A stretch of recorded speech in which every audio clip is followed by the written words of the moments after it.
Hi, I'm your host, Professor Scorbunny, and I have never written a video essay before, but I'm doing it now, so deal with it. It's happening.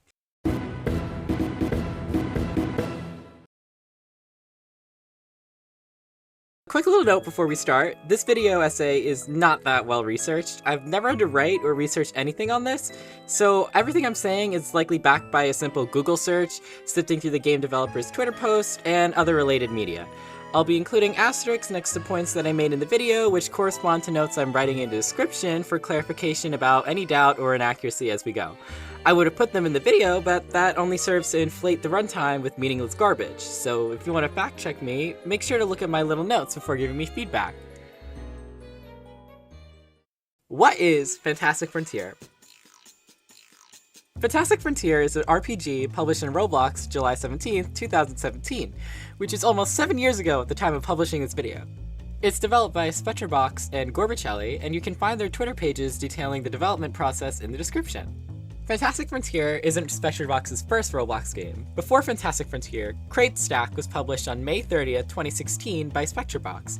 I have no idea exactly what the gameplay of this project entails, as when you attempt to launch the game, you are stuck on a floating base plate, forced to stare at the crane for all of eternity. It was probably something similar to that block stacking game in the arcade. Wonder what that looked like with the Roblox physics engine.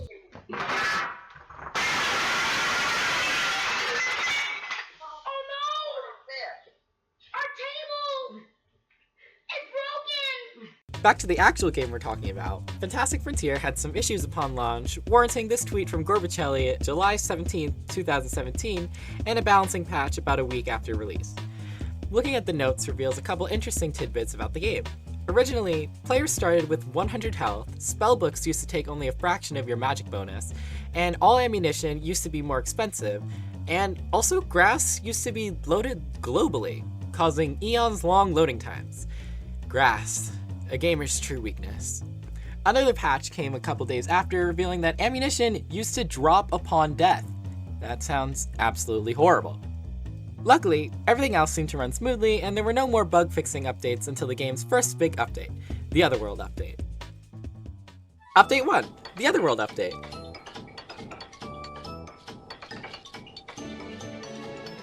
Released on February 1st, 2018, the Otherworld update added a slew of new content for fans to enjoy, at the cost of inadvertently canceling all VIP server subscriptions. And let's be honest, who cares? Eat the rich. The Otherworld update added the Otherworld Tower, which was essentially 50 floors of enemies and bosses to fight, giving the game a final boss, Mr. 58. Quality of life features like vanity and the stats list in the inventory were added, as well as the traveling merchants like Men the Junkman, Stick, Vitmire, and the Strange Man. Fireflies were added, giving us our cool Firefly quest from Stick. Otherworld presents, as well as new armor sets and weapons were added as well. Monsters were buggy and very server intensive, so the update cut down on the amount of active monsters that can exist on the map at once. This update also saw the birth of the Fantastic Frontier logo that we're all familiar with too, and the only one looked like this, in case you're wondering. And only 2 weeks after the release of the Otherworld update, Spectrebox announces that they've already begun working on the game's next big update, the Fishing Update. Update 2, the Fishing Update. The Fishing Update released March 9th, 2018, just 36 days after the release of the Otherworld update. I have no idea how they managed this, and I really miss having this kind of turnaround time between updates. Well, what did the fishing update change then? Fishing animations, sounds, and effects were tweaked. New fish were added, and the rabbit hole and parasite were added. Fishing treasure chests, Slayer and his tasks, and the home teleport button too. Bullets were made 50 gold cheaper, and you can now buy multiple items at once. An item get notification was added for Itempedia updates, and all Frontier weapons received a buff. Also, in 2018, Fantastic Frontier got a line of toys. Very cool figurines, partnered with Jazzwares. Oh joy. The next update would take a more reasonable 7 months, with the Rat Boys Nightmare update releasing October 19th, 2018. Update 3, the Rat Boys Nightmare update. The 7-month wait for the Rat Boys Nightmare update was well justified, as it gave us an entire new realm to explore, the Rat Boys Nightmare. Rat Boys Nightmare includes an entire new story, a final boss, other mini-bosses, new weapons, new NPCs, a deli, another Itempedia, and the worst, most boring, most poorly designed area of the game, the road. Yang. And also you can plant flowers now. Cool! Most of the update's content is through the story, which I will be making a very sad attempt to stitch together later, so please stay tuned to watch me expose my absolutely atrocious media literacy. Update 4. The Spring Update. The Spring Update came out April 19th, 2019, just 6 months after the Rat Boys Nightmare Update. It gave us Matumata, which is access through the boathouse. On Matumata, you can climb this cool tree, get quests from the giant toad, touch this meteorite, buy a floating orb, and get jumped by the ghosts of Christmas past. This is the part where I would introduce update number 5, but I regret to inform you that this game has received no major updates since Spring Update in 2019. Yay! Scorbunny would go on to post a couple of weekly sneak peeks on the game's development, but as of July 2024, nothing new has come to the game. Why should I play Fantastic Frontier? A question like this isn't really easy to answer. At the end of the day, Fantastic Frontier isn't some groundbreaking project that shakes up the RPG genre. It's pretty standard, actually. When it first released, people's knee-jerk reactions were to compare it to Dark Souls, with the game being so difficult for beginners. I haven't played Dark Souls, and honestly, I think a lot of people that claim to have played it or compare it to other games just for status in the gaming community are really annoying because, let's be honest, who f***ing cares? I play like Stardew Valley, Celeste, Slime Rancher, Wobble Dogs. I'm a casual gamer, and for a filthy casual like myself, Fantastic Frontier was an enjoyable experience, and when it wasn't, it was always at least, playable. Except for the road, but I will never stop complaining about that, so we're not going to talk about it. Okay, so what do you like about it? When I first started posting videos about the game in 2020, I'd actually played the game a little while after its release in 2018 as an incompetent 6th grader. I can't really remember much. I think I was drawn to the game's art style before anything else. I love the use of simple blocky shapes. It works within the boundaries of Roblox without ever trying to be something beyond that. It sounds really sad when I put it like that, but what I'm trying to say is Fantastic Frontier feels like it's at least trying to use the Roblox client to its advantage, as opposed to desperately trying to hide the fact that it's on Roblox with flashy graphics or radical art styles. The game doesn't attempt any of the trashy simulator UI begging you to give them money. Any purchases are tucked away in a tab that can only be opened through the options menu. Another thing that I liked as a pathetic little 12-year-old was the sense of adventure that the game gave me. I probably only thought this because I was literally only 12, but the wide open world with scary monsters that could kill you at any moment was thrilling. Absolutely terrifying, but thrilling. I felt accomplished even when I had done next to nothing.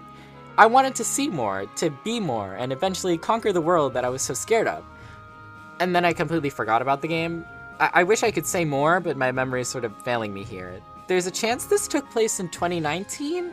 For some reason I can only remember the month, which must have been November or December.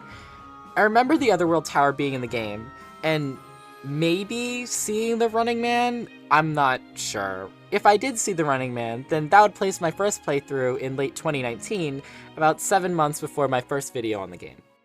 Let's be haters. You heard me. Let's be haters. What's there not to like about Fantastic Frontier?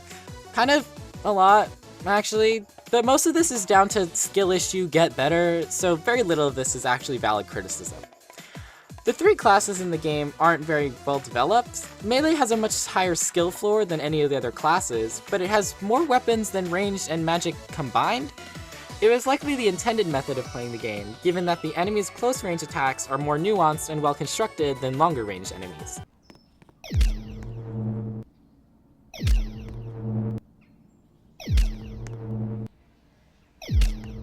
The idea of Melee being the intended way to play the game is also supported by the fact that range and magic allow for a lot of cheesing. You can beat the game's first 2 bosses by standing in a corner and just clicking for 3 minutes. But if you fight those bosses with Melee, there's a clear strategy that takes skill and practice to master. For the Corrupted Wizard, dash around its range attacks with a dagger and kite its sweeping slam attacks by jumping. When it starts charging, hop onto its legs and start wailing. For the Magma Brain, don't bother getting rid of the small supporting towers, just keep moving and never stand still. Jump in and out of the magma ditches, watching out for the brain's sweeping attacks. When you hear a pinging noise, run as fast as you can back to the ditch. The game progresses very slowly sometimes. In the early game, this isn't a problem, since the player is more entertained by the novelty of the game and the fun discovery and learning than actually making progress. The problem arises right in the middle of the game. A lot of players just say to farm Tower, but Tower takes a long time, and obviously takes skill. Beating Tower at this stage of the game likely isn't possible for players on their first playthrough. This leaves Magma Brain fishing and praying, or say it with me, Boomba mushroom farming. That's at least what I did when I was 12. I was a dumb 12-year-old, but I did it. The point is, it's easy to get stuck doing the same thing over and over again, even when optimizing your playthrough. What is Fantastic Frontier lore? The last portion of this video includes spoilers, so if you're watching this video just to learn about the game before trying it out, get out. The story isn't the most riveting thing ever, but I wouldn't want to take away from your first time experiencing the game, so go ahead and play it yourself. If you're still here, it's time to tackle the big ticket item, Fantastic Frontier lore. For our purposes, I'll be breaking this into 2 questions that I'll be answering in the next couple of minutes. There's been enough crazy theory videos about the game's lore, so everything I'm covering here is information pieced together through my own gameplay and the wiki. And at best, I'll be making some very surface level speculations that are meant to give a more simple and straightforward answer to the questions that I've presented. It's insanely hard to find anything new to talk about this game since the last real update was in 2019, so I'm talking about this now as more of a way to refresh myself and all of you guys before starting my new Item Snap series. What is the Otherworld Tower? The Otherworld Tower can be accessed through the town of Right and Wrong and consists of 50 floors of enemies and bosses to defeat. For every 5 floors, you'll be given a reward and a chance to leave with everything you've won so far, or keep going and die. There's a good amount of enemies that are exclusive to the Otherworld Tower, indicating that these enemies are from another world. Wow. After defeating the final boss of the tower, the Pommel, what seems to be this tower's guardian, speaks to you. They describe the Otherworld as a world that has latched itself onto ours, trying to force its way through. The Otherworld Tower acts as a rift connecting the 2 worlds, and by defeating everything within it, the player has prevented the Otherworld from seeping further into the frontier. The Pommel also says that the void would take you to and form you into a monster beyond comprehension, thus implying that other adventurers have lost themselves within the tower and have been turned into the beasts trapped within it. This is possibly linked to the existence of really weird amalgam-like enemies in the tower, the presence of the Rat Boy species, Ronald Izzy, and why Mr. 58 seems to embody all 3 damage types.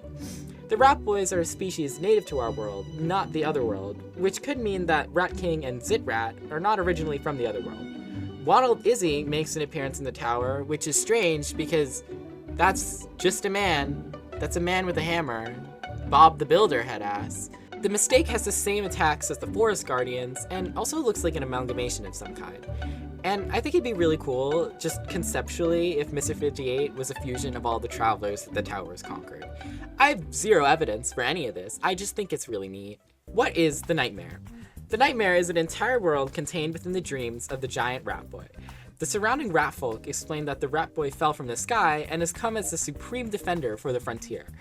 It's unclear if the giant Rat Boy is supposed to be sleeping, as the Rat Boys speak about his slumber as if they know what's going on, but upon entering, we meet the old Tin Toy, who claims that there's something corrupting the world within the Rat Boy's mind. Our main goal is to open the vault within the Nightmare, which is done by finding the Journeyman, killing the Lost, and collecting a ton of Rat Boy tokens.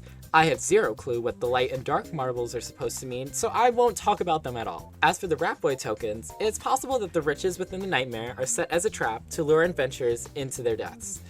The giant rat folk talks about their interest in the Nightmare's wealth like it's some kind of guilty pleasure, and also there's a lone survivor mourning the deaths of an entire armed battalion found within the Nightmare. Not exactly sure what good dead adventurers do for the sake of the Nightmare, so I'm gonna go ahead and assume it's something cliche, like converting fallen adventurers into joining the darkness, which, upon further consideration, actually makes a little bit of sense given the presence of goons and corrupted gold and onyx knights. By the end of the adventure, we find out that the Tin Toy was using us to unlock the vault and release the Nightmare's power. Obviously, if the Nightmare was a good and natural thing, it would likely not be locked away in the first place, and this weird Barbie reject probably wouldn't be maniacally laughing about it. But it's okay, because with the power of America's Second Amendment, the Rat Boy himself shoots what I'm assuming is the embodiment of evil with a gun. Problem solved. Conclusion. Fantastic Frontier is a really well-made game. Of course, we're sort of beating a dead horse here since the game hasn't had any major updates in a couple years, but that's okay. It doesn't get any worse than Geometry Dash, or for any of you fellow Mother fans out there, waiting for the release of Mother 4 and then Oddity, only to watch the project silently burn to the ground never to be seen again. Fantastic Frontier is part of a couple other games on Roblox that truly are made with love, and are created just to be, not to make money. It's not your standard anime fighting game or simulator game, it's an experience that takes time to love and master. Its gameplay isn't always the most rewarding, and it's easy to find yourself in a loop grinding out the same enemies, but everything else is pretty great. We are currently at the bottom of page 10 of this video script, and honestly, I'm done talking about this game. Thank you so much for watching. Make sure to tune in for July 17th, the game's anniversary, for the release of my first Bandafront Item Snap video. The forum and introductory video are linked in the pinned comment below, so make sure to put in your vote before it's too late. Bye!